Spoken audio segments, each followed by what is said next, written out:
Good morning. मग आपण पाठीमागच्या लेक्चरमध्ये काय बघितलं होतं? Homogeneous general second degree equation in x and Y. मग ते general second degree equation in x and Y काय होतं?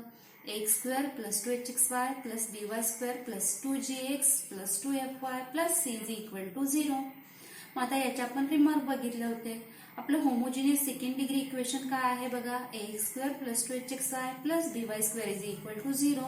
मग पहिला रिमार्क आपल्याला बघायचा आहे, X square plus 2hxy plus dy square या इक्वेशन मधून ज्या दोन लाईन्स मिळणार आहेत त्या जनरल इक्वेशनच्या ज्या दोन लाईन्स असणार आहेत त्यांना कशा असतात?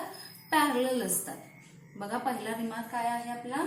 These lines are parallel to the lines represented by x square plus 2hxy plus dy square is equal to 0. आता दुसरा रिमार्क बघायचा आपल्याला, acute angle between the lines. Acute angle between the lines is tan theta is equal to mod 2 into square root of h square minus ab divided by a plus b. बघा हा remark आणि homogeneous equation of degree 2 मधला angle between two lines हे दोन्ही कसे आहेत? Same आहे. आता पुढचा बघायचा आहे तिसरा remark, condition for perpendicular lines.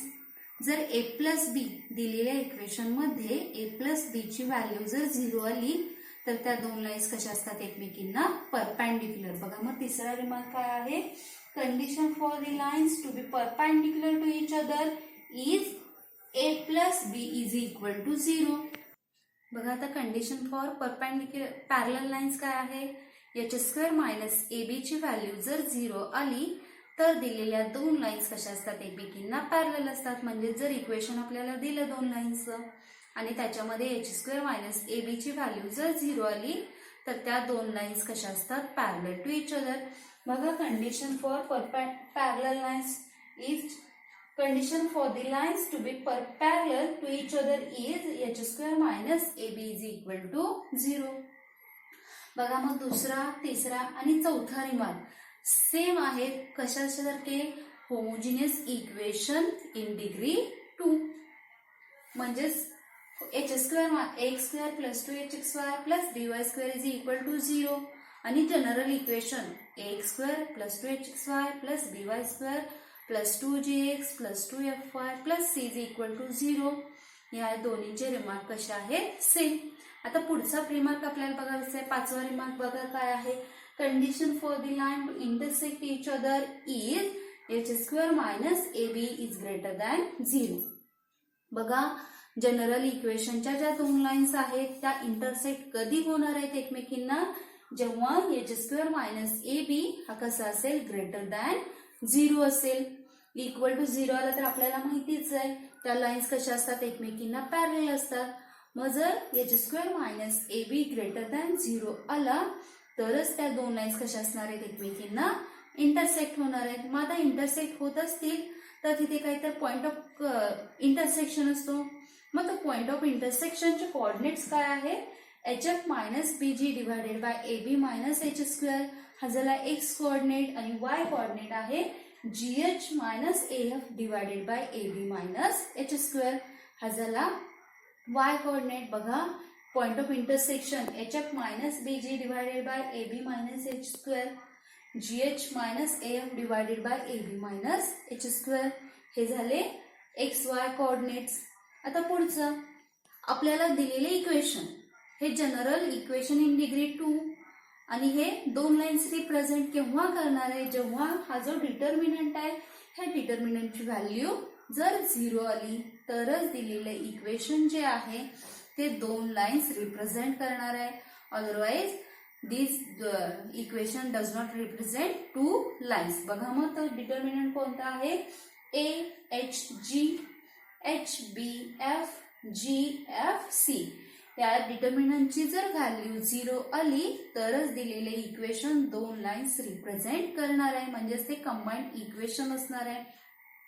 आता लास्टचा रिमार्क राहिला, the joint equation of bisector of the angle between the lines represented by x square plus 2hxy plus dy square is equal to 0 is h x square minus into bracket a minus b x y minus hy square is equal to 0. Here x coefficient 0, y coordinates coefficient 0 येतात. म्हणजेच काय, bisectors are perpendicular to each other. म्हणजे जे bisectors आहेत ते कसे असणार आहेत, परपेंडिक्युलर टू इच अदर. मग आता बघा याच्यामध्ये तुमचा जो 25% सिलेबस डिलीट कमी केलेला आहे, त्याच्यामध्ये या पॉइंट वरती फक्त एकच एक्झाम्पल आहे, ते आपण एक्झाम्पल बघूया. बघा एक्झाम्पल आहे आपलं, triangle OAB is formed by lines x² minus 4xy plus y² is equal to 0 and the line 2x plus 3y minus 1 is equal to 0. Find the equation of the median of the line of triangle drawn from O. मग याच्यासाठी XY plain मध्ये आपण काय केले बघा, triangle draw केलाय, triangle OAB. आता triangle OAB ची मेडियन आहे OM. मग आता ट्रायंगल OAB बघा, A चे कोऑर्डिनेट कन्सिडर केले मी x1 y1, B चे कोऑर्डिनेट कन्सिडर केले x2 y2. मग M हा काय आहे, AB चा मिड पॉइंट आहे. मग by using mid point formula M चे कोऑर्डिनेट्स काय होणार आहे, x1 plus x2 divided by 2, y1 plus y2 divided by 2. हे झाले M चे कोऑर्डिनेट्स. बघा आता आपल्याला दिलेलं आहे इक्वेशन पहिलं, x² minus 4xy plus y² is equal to 0. हे कोणत्या दोन लाईन्सचे इक्वेशन आहे, तर OA अँड लाईन OB यांचं कंबाईंड इक्वेशन आहे x² minus 4xy plus y² is equal to 0.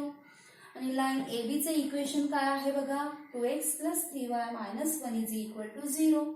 मग आता आपल्याला राहिलेलं कशाचं इक्वेशन काढायचं आहे, मेडियन थ्रू O. म्हणजेच O मधून मेडियन जी ट्रायंगल वरती ड्रॉ केली आहे त्याचं आपल्याला इक्वेशन काढायचं आहे. मग पहिलं बघा काय करूया, late A coordinates of A x1 y1, coordinates of B x2 y2 and M चे coordinates काय होणार आहेत, मग x1 plus x2 divided by 2, y1 plus y2 divided by 2. मग आता पहिलं इक्वेशन बघा, लाईन OA अँड OB चं इक्वेशन काय आहे, x² minus 4xy plus y² is equal to 0. याला इक्वेशन पण दिलं. आता लाईन AB चं इक्वेशन आहे 2x plus 3y minus 1 is equal to 0. याला इक्वेशन 2 दिलं. मग आता आपल्याला हे दोन इक्वेशन सॉल्व्ह करायचे आहेत, म्हणजेच आपल्याला x चे रूट्स मिळतील. मग काय करूया बघा, आता ह्या इक्वेशनची व्हॅल्यू याच्यामध्ये सबस्टिट्यूट करूया. बघा मग इक्वेशन हे आपलं काय होणार, 3y is equal to 1 minus 2x. हा 1 इकडे मायनस होता, इकडे गेला प्लस झाला, हा 2x इकडे पॉझिटिव्ह आहे, इकडे आल्यावर निगेटिव्ह झाला. म्हणजेच y is equal to काय येणार बघा, 1/3 minus 2/3x. Substitute this value in equation 1. Then equation 1 becomes काय होणार आहे बघा, x² minus 4x into bracket 1/3 minus 2x/3 plus y² म्हणजेच काय येणार, 1/3 minus 2x/3 bracket square is equal to 0. मग आता सॉल्व्ह करून घेऊया.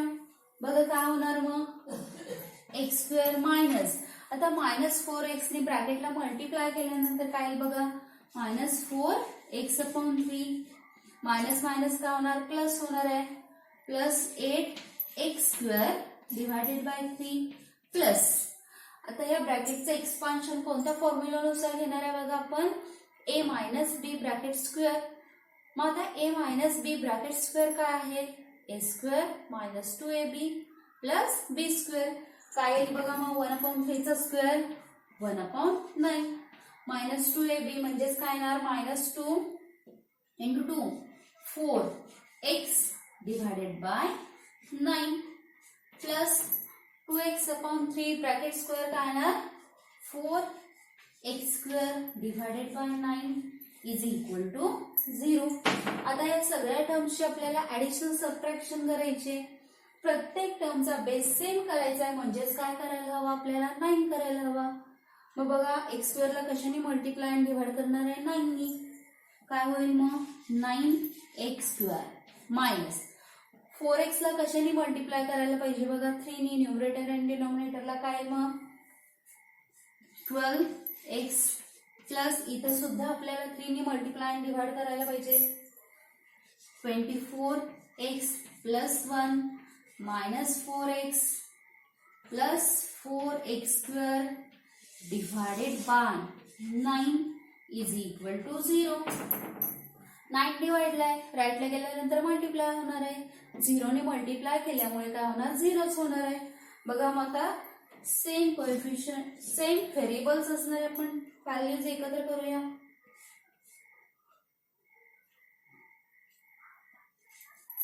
काय येईल मग 9x²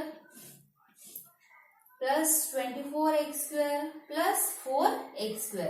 4 प्लस 24 28 28 प्लस 9 किती होता है 37 x²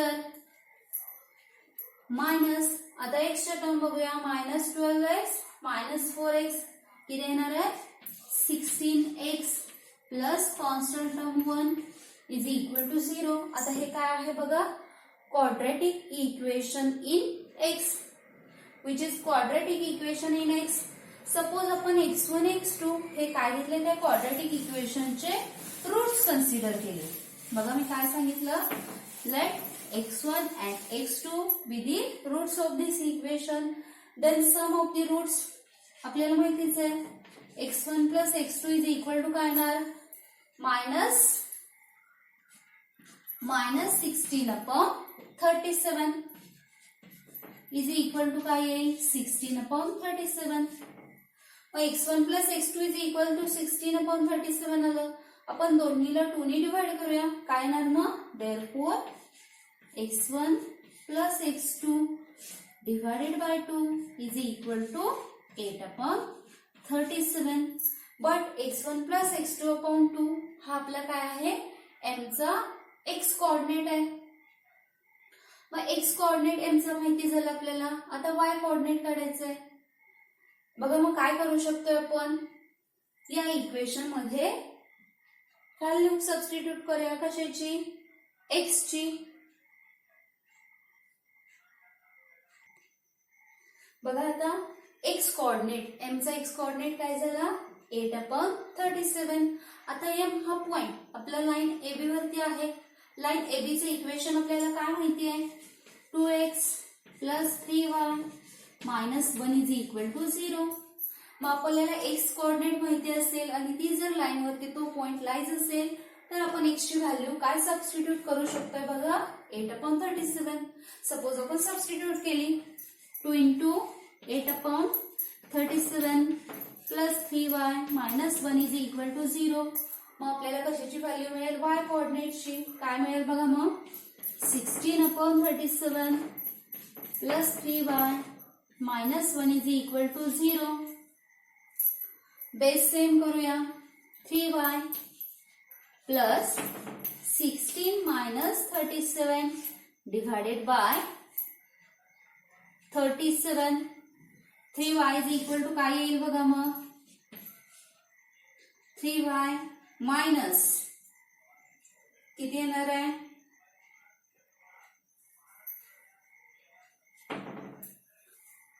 21 divided by 37 is equal to 0. 21 upon 37 इकडे निगेटिव्ह आहे राईटला गेल्यानंतर पॉझिटिव्ह होणार आहे 3y is equal to 21 upon 37.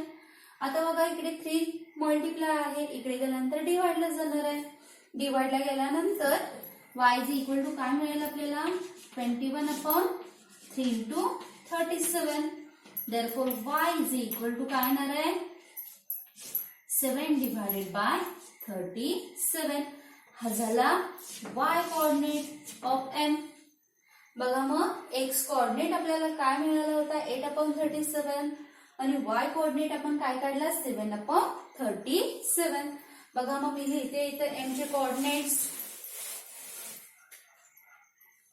m चे कोऑर्डिनेट्स आपल्याला काय माहिती झाले x कोऑर्डिनेट आहे 8/37. y कोऑर्डिनेट काय आहे 7/37. आता o चे कोऑर्डिनेट्स आपल्याला माहितीच असतात नेहमी. ओरिजिनचे कोऑर्डिनेट्स काय असतात 0 0. मग आपल्याला काय काढायचंय मेडियन थ्रू ए चे इक्वेशन काढायचंय. मग मेडियन थ्रू ए चे इक्वेशन कोणत्या फॉर्म नुसार काढू शकतो आपण 2 पॉइंट फॉर्म. आता 2 पॉइंट फॉर्म आपल्याला माहितीच आहे y minus y1 upon y1 minus y2 is equal to x minus x1 divided by x1 minus x2. मग त्या फॉर्म नुसार इक्वेशन ऑफ मेडियन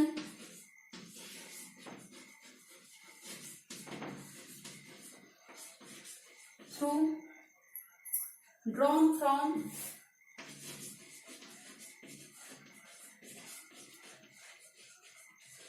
काय येणार आहे बघा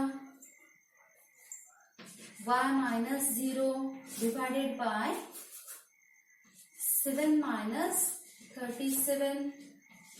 7 divided by 37 minus 0 is equal to x minus 0 divided by 8/37 minus 0 which is काय होईल बघा मग हे इक्वेशन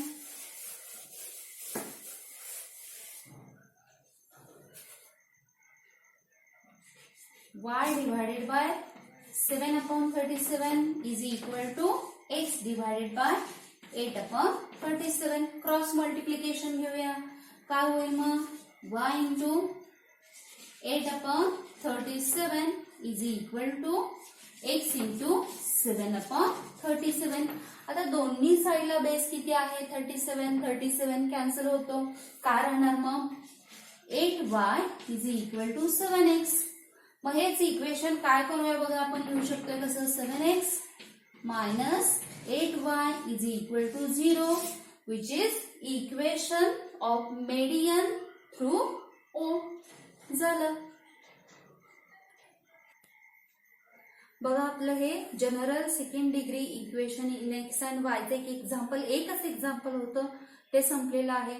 इथेच आपला टॉपिक कोणता पेअर ऑफ स्ट्रेट लाईन्स संपलेला आहे. बघा पेअर ऑफ स्ट्रेट लाईन्स मध्ये आपण काय बघितलं होतं सुरुवातीला स्टँडर्ड फॉर्म्स जे आहेत ते आपल्याला लाईनचे इक्वेशन काढण्यासाठी लागतात. मग पहिला कोणता होता आपला स्लोप इंटरसेप्ट फॉर्म काय आहे y is equal to mx plus c. दुसरा होता slope point form y minus y1 is equal to m into bracket काय होता x मायनस x1. नंतर 2 पॉइंट फॉर्म आताच बघितला y minus y1 upon y1 minus y2 is equal to x minus x1 divided by x1 minus x2. Then double intercept form x upon a plus y upon b is equal to 1. हे जे standard forms आहेत ते आपण वारंवार use करतो. Next काय बघितलं होता बघा आपला पहिला point combined equation of 2 lines. मग या कंबाइंड इक्वेशनचा आपण थेरम बघितला होता. कंबाइंड इक्वेशन सपोज आपल्याला u is equal to 0 and v is equal to 0 अशा जर 2 लाईन्स दिल्या तर त्याचं कंबाइंड इक्वेशन आपण काय घेऊ शकतोय u into v is equal to 0. नंतर होमोजिनियस इक्वेशन. आता होमोजिनियस इक्वेशन म्हणजे काय तर ज्या इक्वेशनच्या व्हेरिएबल्सचे काय आहेत इंडायसेस सेम आहेत अशा इक्वेशनला आपण काय म्हणणार आहे होमोजिनियस इक्वेशन म्हणणार आहे. मग त्या होमोजिनियस इक्वेशनचं थेरम होता पहिला. होमोजिनियस इक्वेशन काय होतं आहे बघा आपलं x² plus 2hxy plus by² is equal to 0. मग याच्यावरती 2 थेरम होते बघा. पहिला होमोजिनियस थेरम आणि दुसरा अक्यूट अँगल बिटवीन 2 लाईन्स. आता ह्या 2 थेरम पैकी आतापर्यंत जेवढे एक्झाम झाल्या तेवढ्यात वारंवार 2 पैकी एक थेरम अल्टरनेटिव्हली विचारला जातो. म्हणजेच विंटर समर असे एक ह्या याला दुसऱ्या टर्मला असे विचारले जातात किंवा त्याच्यावरती अप्लाइड एक्झाम्पल सुद्धा फिरवून विचारलं जातं. हे 2 मोस्ट IMP थेरम आहेत. नंतर बघा यांचे आपण एक्झाम्पल्स बघितले होते. नंतर होमोजिनियस इक्वेशनचे रिमार्क बघितले होते. रिमार्क काय आहे परपेंडिक्युलर 2 लाईन्स असतील तर काय कंडिशन आहे a plus b is equal to 0. Parallel lines असतील तर काय होतं h² is equal to ab. हे 2 रिमार्क झाले. हे दोन्ही रिमार्क सेम कशासारखे आहेत general second degree equation in x and y. आता टॅन थिटाचा जो रिझल्ट आहे तो या दोन्ही पॉइंटवरती सेम आहे. Tan theta is equal to काय आहे, mod 2 into square root of h square minus AB divided by A plus B. हे दोन्ही ठिकाणी सेमच फॉर्म्युले आहेत. नंतर जे राहिलेले आहेत पॉइंट ऑफ इंटरसेक्शन मी सांगितलंच आहे. जर पॉइंट ऑफ इंटरसेक्शन दोन लाईन्स कधी इंटरसेक्ट होणार आहेत जनरल लाईन मध्ये, जेव्हा h स्क्वेअर मायनस AB हा काय तो 0 पेक्षा मोठा आला तरच त्या दोन लाईन्स इंटरसेक्ट होणार आहेत. आता दिलेलं लाईनचं इक्वेशन, आपलं जे इक्वेशन आहे ते दोन लाईन्स कधी रिप्रेझेंट करणार आहे, जेव्हा मी जो मॉड सांगितला होता डिटर्मिनंट त्याची जर व्हॅल्यू 0 आली तरच ते इक्वेशन दोन लाईन्स रिप्रेझेंट करणार आहे. नंतर काय सांगितलं होतं बघा, पॉइंट ऑफ इंटरसेक्शन सांगितलं होता मग त्या दोन लाईन्सचा, आणि त्यांचं काय बघितलं होतं बघा, एक्झाम्पल बघितलं होतं. आणि जर काही शंका असेल तर तुम्ही मला फोन करून विचारू शकताय.